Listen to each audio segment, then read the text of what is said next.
Hey everyone, so I'm in Charleston, Nova Scotia today looking for an amazing place in history. It was called the Teleglobe Earth Satellite Station, and when it was built in the 1960s, there were only 5 like it in the world. So television signals were beamed down from outer space from all over the other parts of the world right here into Nova Scotia. So if you were in Canada or you were in the United States and you were watching something like the Olympics, this place right here, this made it possible. Wow. And here it is.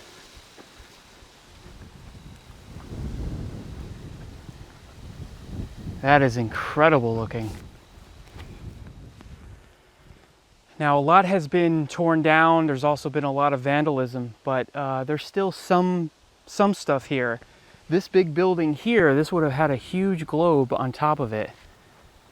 This dome was actually inflatable, basically like a giant balloon, and it housed a satellite antenna that sat over 100 feet high. Canada, geared up to an exciting year in space. We predict that in this giant balloon, the 100-ton parabolic radio space tracking station, Canada's new contribution brings 24-hour-a-day, round-the-world contact to certainty in 1967.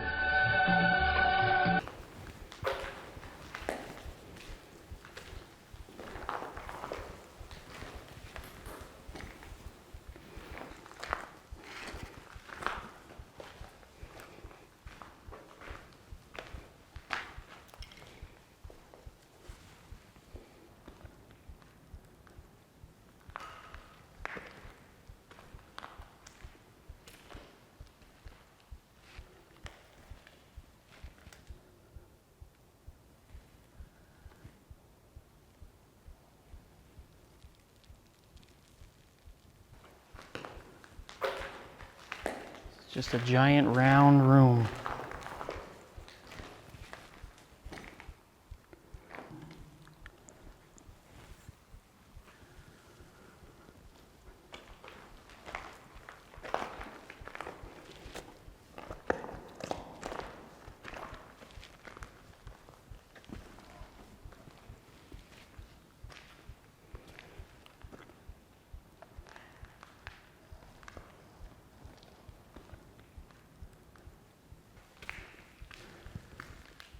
This must have been where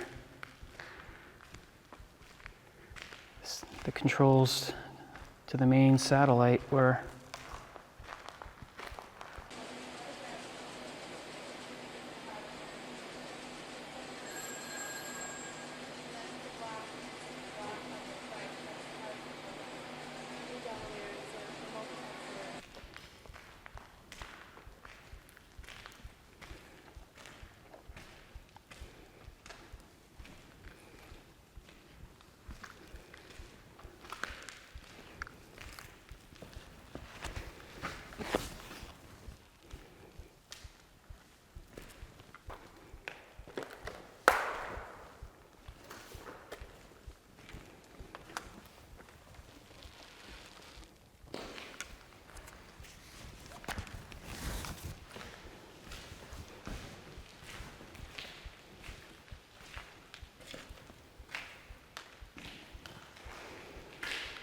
These rooms just keep going and going and going, one after another.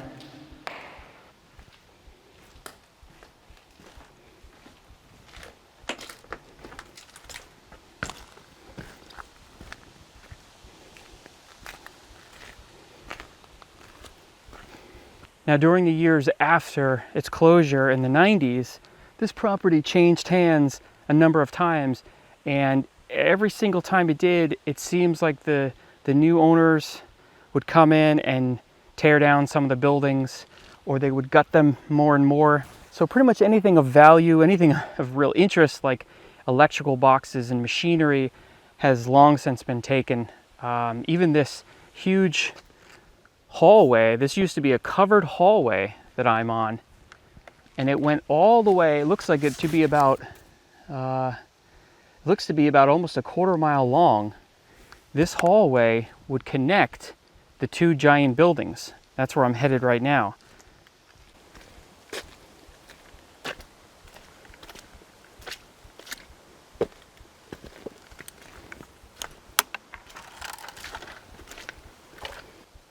So this is a pretty big piece of property. I've been walking around it for quite some time. There's a long road that comes in from the main road where I parked, and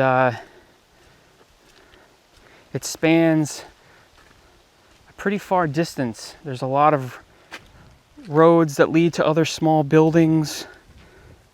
It's quite a sizable area.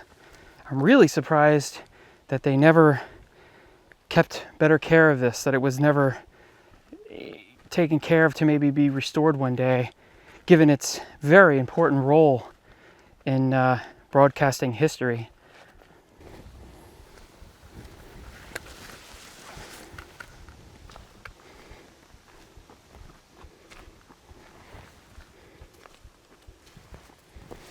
All right, coming up on another building here.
I can't imagine why only part of these buildings were demolished.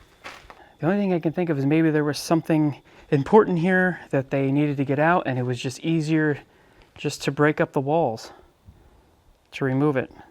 That's the only idea I have. I have no other idea why only half of the building would be demolished.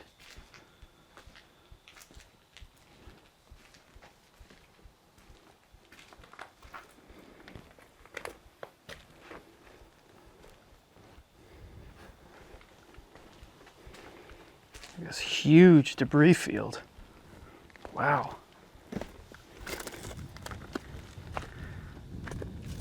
I guess I didn't care too much about doing a neat job.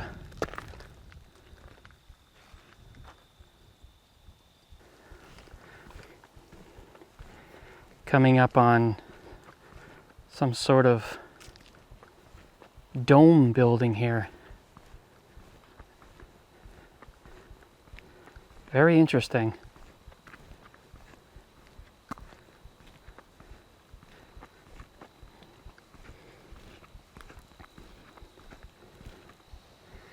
This thing's got to be 35 feet high and super thick. The concrete is almost 4 feet thick. I would say 4 feet thick in some areas. And at this point, it's a giant swimming pool. And just like everything else, it is absolutely swarming with hornets or wasps. They have definitely taken up residence here. I'm guessing that something had to be removed out of here. Something of value that was worth drilling into 4 feet thick concrete.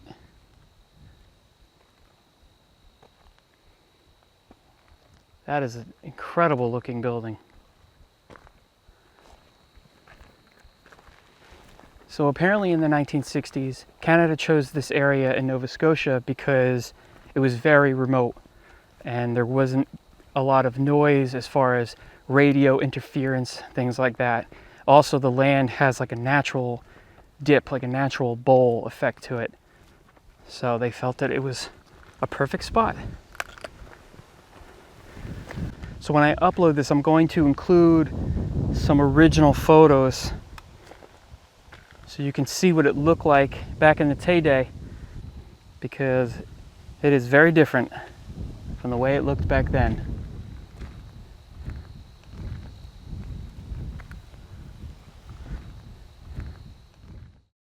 So that was the Teleglobe Earth Satellite Station from the 1960s. I'm glad some of it's still here at least, but like I said before, it's a shame it wasn't preserved, but that happens way too often. Thanks for watching, guys. I'll see you in the next video.